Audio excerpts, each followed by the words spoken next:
The next incarnation listed after Lord Krishna is the incarnation of Buddha. Lord Buddha's place of appearance, Gaya, is mentioned. His father and mother's name is also mentioned, and his activities are also mentioned. After Lord Buddha, the next incarnation which is mentioned is Sri Chaitanya Mahaprabhu, who is described, Krishna Vana Tvisha Krishna Sango Pangashta Parshadam Yajnai Sankirtanai Prayer Yajantihi Sumedasha.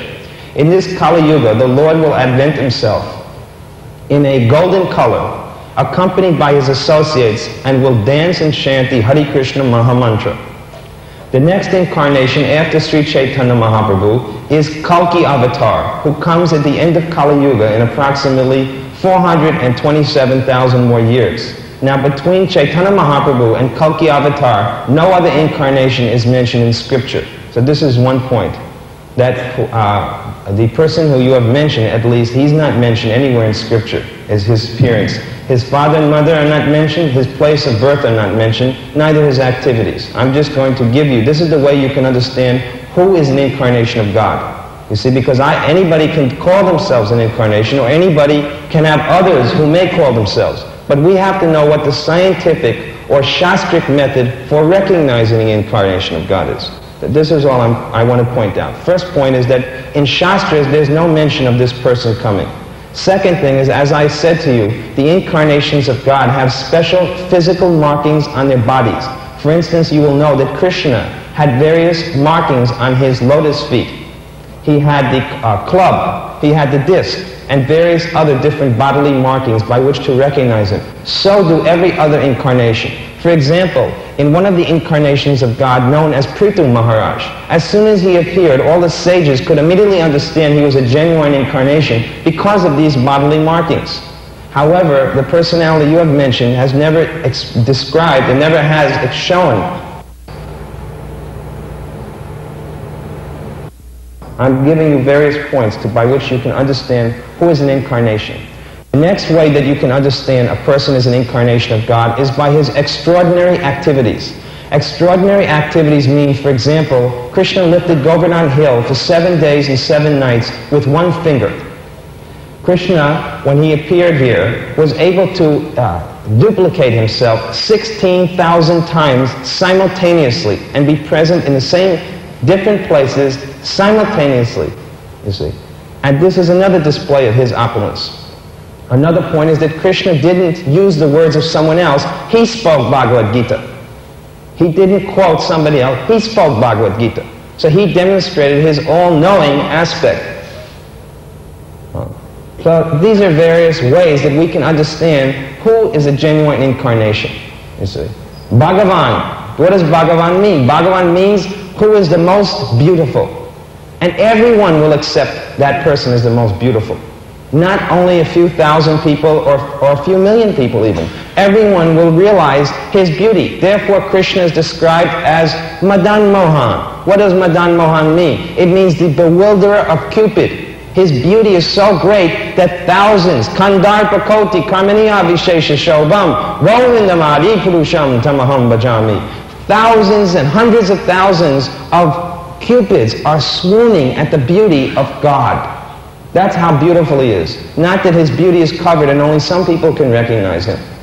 His strength is unlimited. Krishna is known as Bala, Balaram. Balaram is his brother. He's the expansion of Krishna. And he holds up in his form as Ananta Shesh all of the universes. This is Krishna. Simultaneously, he could defeat hundreds of thousands of soldiers. This is Lord Krishna. There's unlimited pastimes, if you've read Srimad Bhagavatam, of Lord Krishna. And who has accepted Krishna? All of the great acharyas have accepted him. Not some millions of people who don't know Shastra, but great acharyas have accepted him on the basis of Shastra. They could understand who is actually God and who is pretending to be God.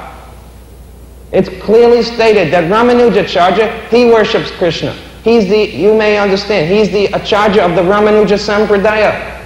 Madhvacharya, the acharya of Madhva Sampradaya, he worships Krishna.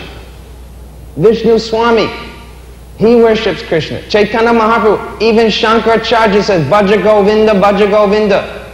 He worships Krishna. Said this is not the speculation of someone. Brahma, Lord Brahma, the first person in the universe, says, Govindam Adi Purusham Tamaham Bhajami. He's worshipping Krishna.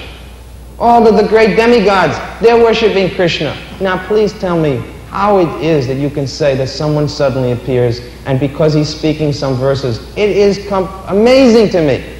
Is there anywhere in the scriptures that his name, his father and mother's name, and the place of his birth is mentioned?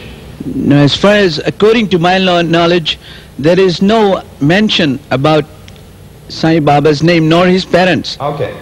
Next question is, are there any markings on his feet or hands which indicate him to be an incarnation of God?